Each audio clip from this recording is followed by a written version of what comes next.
In the serene realm of Ardonia, nestled amidst rolling hills and shimmering lakes, Prince Dorian stood as a beacon of nobility and strength. Adorned in garments of royal blue and gold, his presence commanded respect and admiration wherever he went. From a young age, Prince Dorian had been groomed for leadership, schooled in the arts of diplomacy and warfare. His regal demeanor and sharp intellect earned him accolades from nobles and commoners alike, and his valor on the battlefield was renowned throughout the land. Yet despite the adoration lavished upon him and the grandeur of his surroundings, Prince Dorian carried within him a silent longing, a yearning that echoed in the depths of his soul.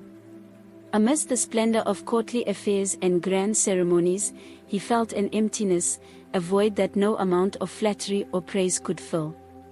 The halls of the palace where this handsome prince lived were opulent and filled with laughter and music, but Prince Dorian often found himself lost in thought, gazing out of ornate windows at the moonlit sky. The prince was surrounded by admirers and well-wishers, but he remained distant. His heart was aching for a love that eluded him, a connection that transcended the shallow bonds of courtship. As the heir to the throne of Ardonia, Prince Dorian understood the weight of his responsibilities and the expectations placed upon him. Yet amidst the splendor of his royal lineage and the demands of his station, he yearned for a love that saw beyond the trappings of royalty, a love that embraced him for who he truly was beneath the crown. One day, there was a party in the grand halls of the palace where Prince Dorian found himself amidst a crowd of eager suitors. The ladies flitted around him, their eyes shining with anticipation as they tried to catch his attention. They danced gracefully, their laughter filling the air as they sought to charm the prince. But amidst the festivities, Prince Dorian remained aloof. He watched as the ladies vied for his favor, their motives seeming shallow and insincere. They showered him with compliments and flattery, their words dripping with admiration for his royal status. However, despite their efforts, Prince Dorian felt a sense of disconnection. He longed for someone who saw him for more than just his title, someone who understood the man beneath the crown. As the ladies competed for his attention, he couldn't help but wonder why none of them seemed to touch his heart. Perhaps it was their superficiality, maybe it was their focus on his wealth and status rather than his character, or maybe it was the lack of depth in their conversations. Their interests revolved solely around the trappings of courtly life. Whatever the reason, Prince Dorian remained disenchanted by their advances. While the handsome prince was confined to his elegant palace, others did not live that kind of comfortable life. In the outskirts of Ardonia, there was a warrior named Calla.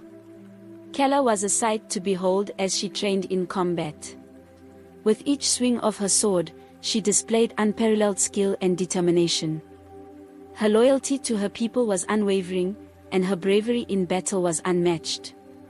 Yet despite her remarkable qualities, Calla remained unnoticed when it came to matters of love.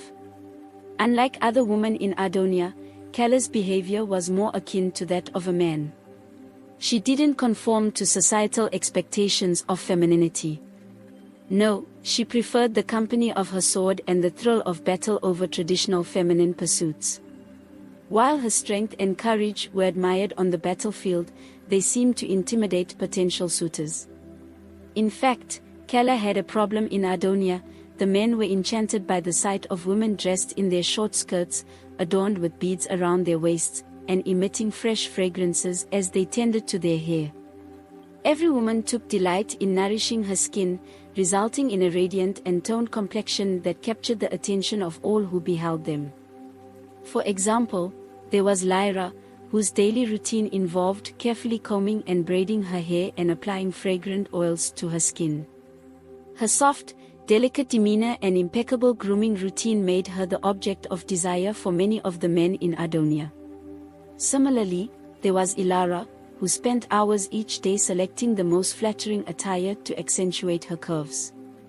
Her skin was smooth and glowing, a testament to the care she took in nourishing it with natural oils and creams.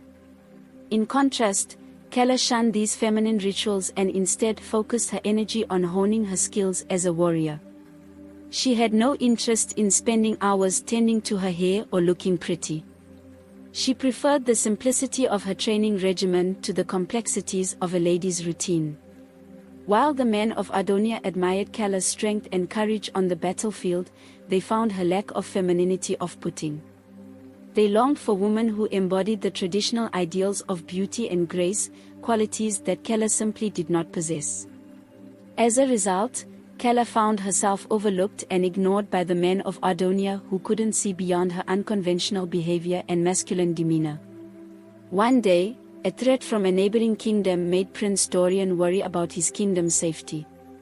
With tensions rising and the specter of war on the horizon, he knew that he needed to seek out every possible advantage to ensure his kingdom's survival.